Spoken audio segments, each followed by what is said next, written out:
ओम शांति। आज 29 तारीख है और हम सब जानते हैं आज संडे है।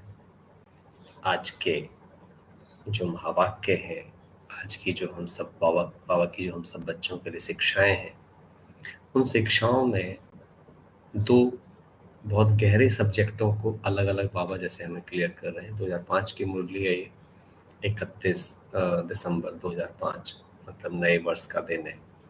तो विदाई और बधाई की बात है। विदाई किस चीज़ को देना है और बधाई किस चीज़ की लेनी है। तो विदाई देनी है पुराने स्वभाव, पुराने संस्कार, पुरानी बातें, पुरानी सोच, पुराने माइंडसेट को, और बधाई लेनी है नवजीवन की, नई सोच की, नए संस्कारों की, नए स्वभाव की। लेकिन अपने आप से पूछना है मुझे, क्या कोई पुराना नया अपने आप हो जाता है या उसमें किसी प्रोसेस की जरूरत पड़ती है? तो वास्तविकता में आप देखोगे कोई भी पुरानी चीज नई अपने आप नहीं होती है। वेस्ट को बेस्ट बनाने के लिए एक प्रोसेस लगता है, एक विधि लगती है। उसी प्रकार से हम आत्माएं भी जो पुराने स्वभाव, पुराने संस्कार, विकारों और विकर्मों से प्रभावित हैं, उनकी उन बीमारियों से मुक्ति के लिए भी प्रोसेस लगेगा, इलाज लगेगा। तो वैद्यनाथ और पारसनाथ बाबा के दो वो स्वरूप हैं जो आत्मा को निरोगी भी बनाते हैं और निर्विकारी भी बनाते हैं। बाबा कहते हैं हमेशा बच्चे, पवित्रता ही सुख शांति की जननी है। लेकिन पवित्र स्थिति बनाने की विधि क्या है? तो बाबा ने आज की मुरली के माध्यम से हमें 3 उन स्थितियों का वर्णन किया है जिनसे हमारे जीवन में पवित्रता भी सहज आएगी, स्वभाव संस्कारों का बदलाव भी सहज आएगा और जीवन की श्रेष्ठता भी सहज आएगी, और हम सच में बधाई के पात्र बन सकते हैं अपने पुरानेपन को विदाई देकर।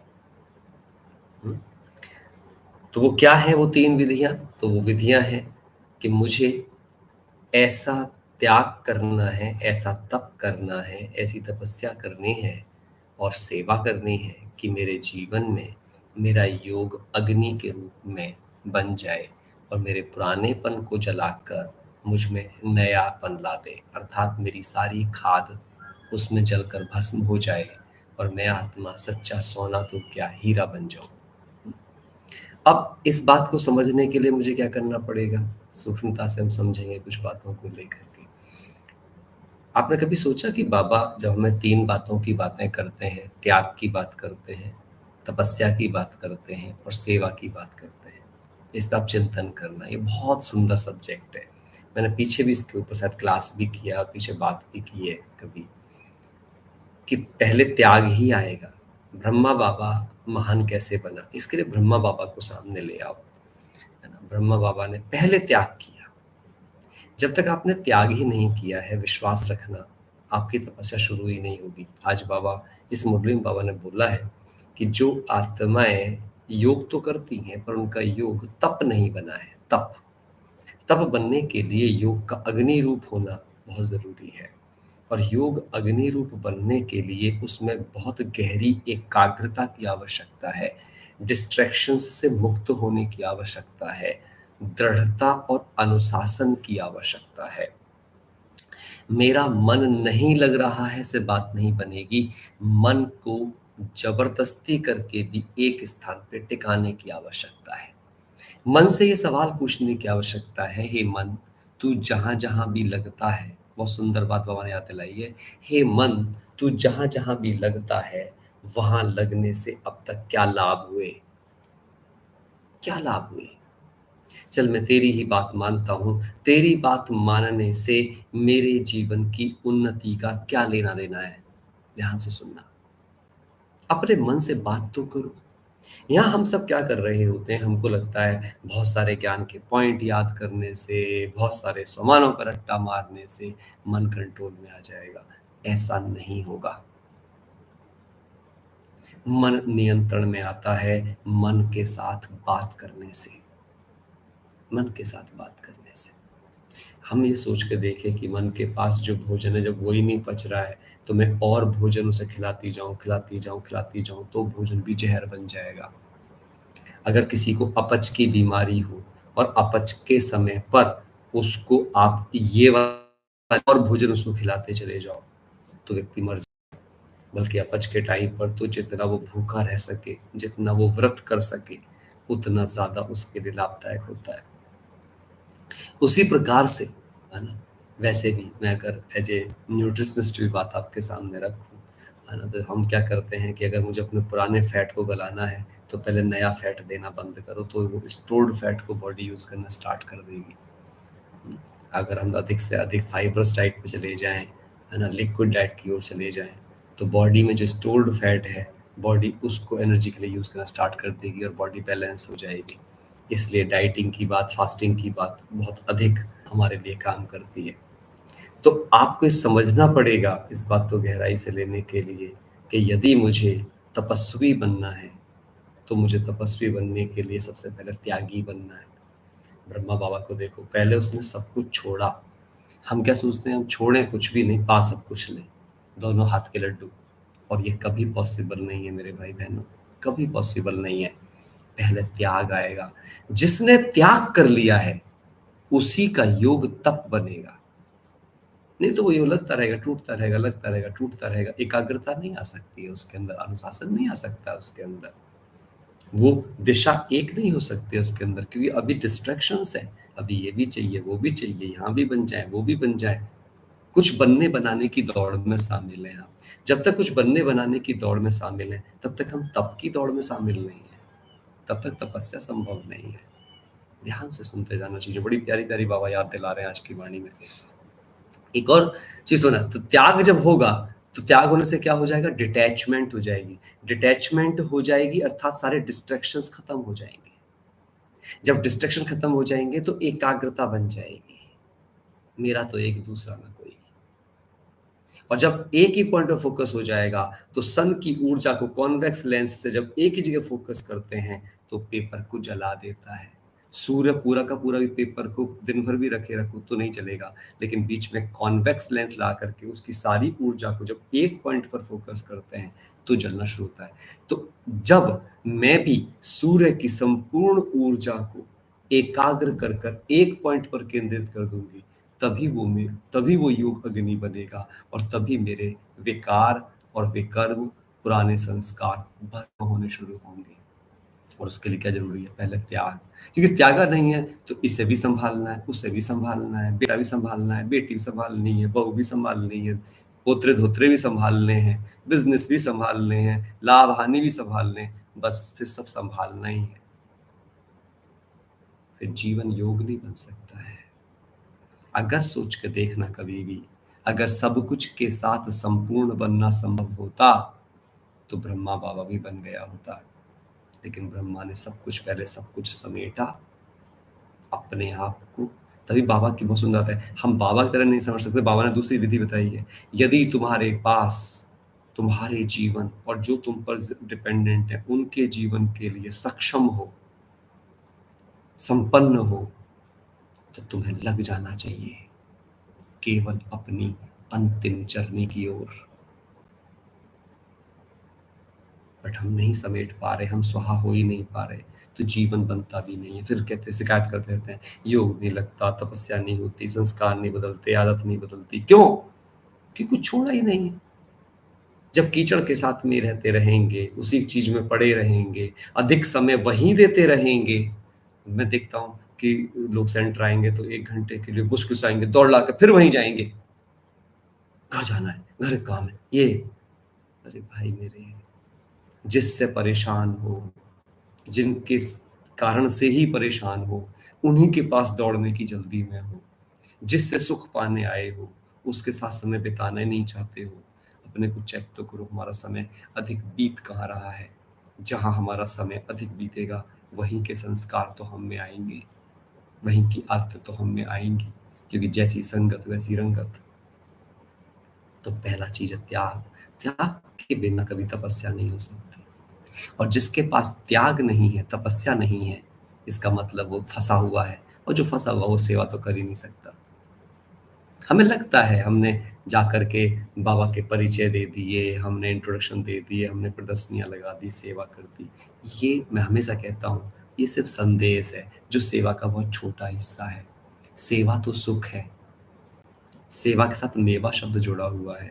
मेवा तब मिलती है जब किसी को सुख मिलेगा। दुआएँ कमाने का ज़रिया है सेवा। पश्चाताप काटने का ज़रिया है सेवा। प्रायश्चितों से मुक्त होने का आधार है सेवा। तो उसके लिए क्या चीज़ चाहिए मुझे? पहले वो बल चाहिए अंदर में, आत्मा के अंदर। त्याग का बल चाहिए, तप का बल चाहिए। जब त्याग और तप का बल होगा, तब सेवा हो सकती है।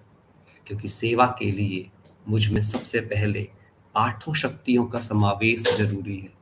क्योंकि जब मैं सेवा करूँगा तो मुझे संस्कार मिलन की रास करनी होगी। संस्कार मिलन की रास के लिए मुझ में सहन करने का बल चाहिए, मुझ में समाने की शक्ति चाहिए, समय पर परखना आना चाहिए। अपने जो मैंने निर्णय लिए, उनके अंदर आने वाली चुनौतियों को सामना करने की शक्ति चाहिए। दूसरों के साथ सहयोग लेने और देने की समझ चाहिए। अंतर्मुखी होकर अपने आप से मुलाकात करने की और अपने बाबा से मुलाकात करने की समझ चाहिए।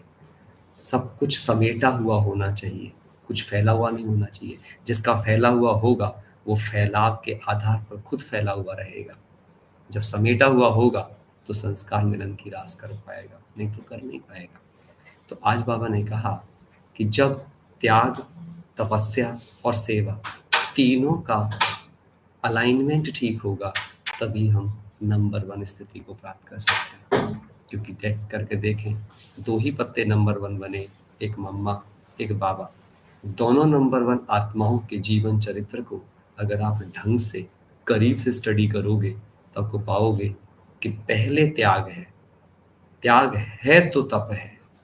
जिसका त्याग ही नहीं, वो तप कभी कर ही नहीं सकता। और जब तक त्याग और तप दोनों नहीं है, तो सेवा सिर्फ संदेश है, सेवा नहीं है। क्योंकि आप सुख दे नहीं सकते, आप खुद के कंफर्ट जोन में रहोगे। जिसने त्याग नहीं किया है, वो पहले अपने कंफर्ट जोन का ध्यान रखेगा। और जो अपने कंफर्ट जोन में है, इसका मतलब आलस्य, अलवेलेपन की परतें और संस्कार उसके साथ हैं। और जब तक आलस्य, अलवेलेपन की साधारणता की कंफर्ट जोन की परतें हमारे साथ हैं, तब तक मेरा योग कभी तप को प्राप्त नहीं कर सकता। और जब तक मेरा योग तप को प्राप्त नहीं कर सकता, तब तक मेरे पुराने स्वभाव, संस्कार, मेरे कंफर्ट जोन, मेरा माइंडसेट जल ही नहीं सकता।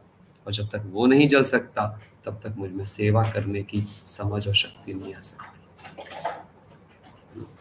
तो मुझे अपने आप में इन सारी बातों की गहराई से अंडरस्टैंडिंग लेना चाहिए। चलिए सुनते हैं आज बाबा ने हम सब बच्चों को बहुत गहराई से क्या क्या बातें समझाई हैं। इन सब बातों को जितना हम अपने अंदर लेके जाएंगे, उतने ज़्यादा अंदर में समझ में आती जाएगी।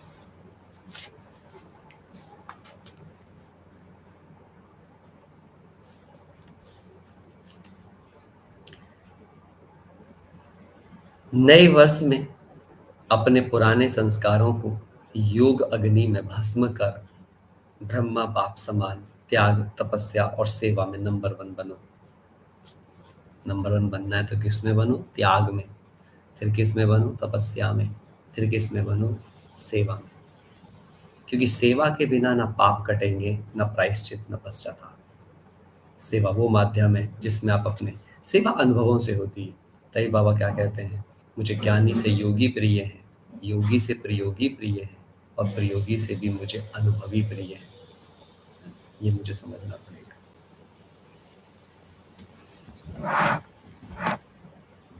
आज बाप दादा चारों ओर के, चाहे सम्मुख हैं चाहे दूर बैठे दिल के समीप हैं, सर्व को तीन मुबारक दे रहे हैं। एक नव जीवन की मुबारक है, दूसरी नव युग की मुबारक है, तीसरी आज के दिन की अर्थात वर्ष की मुबारक है। आप सभी भी नए वर्ष की मुबारक देने और मुबारक लेने आए हो। वास्तव में सच्ची दिल की खुशी की मुबारकें आप ब्राह्मण आत्माएं लेते भी हो, देते भी हो। आज के दिन का महत्व है, विदाई भी है और बधाई भी है। आज अपने आप के साथ बैठ के दिन भर में बातचीत करो, विदाई किस चीज की है और बधाई किस चीज की है। विदाई और बधाई का संगम युग है। आज के दिन को कहेंगे संगम का दिन। संगम की महिमा बहुत बड़ी है। आप सभी जानते हो कि संगम युग की महिमा के कारण आजकल पुराने और नए वर्ष के संगम को कितना धूमधाम से मनाते हैं। इतनी महिमा है कि आज तक भी पुराने की विदाई और नए की बधाई को कैसे सेलिब्रेट करते हैं, उसके संगम को। संगम युग की महिमा के कारण ही इस पुराने नए वर्ष के संगम की महिमा है। जहाँ दो नदियां मिलती हैं उन्हें संगम कहते हैं। कितना संगम का महत्व है, देखो आप कैसे जाते हैं लोग इलाहाबाद में। उनकी भी महिमा है, जहाँ नदी सागर का संगम होता है उसकी भी महिमा है। लेकिन सबसे बड़ी महिमा इस संगम युग की, पुरुषोत्तम युग की है, जहाँ आप ब्राह्मण भाग्यवान आत्माएं बैठे हो। यह नशा है ना। अगर आपसे कोई पूछे आप किस समय पर हो, क्या कलयुग में रहते हो या सतयुग में रहते हो, तो क्या फलक से कहेंगे?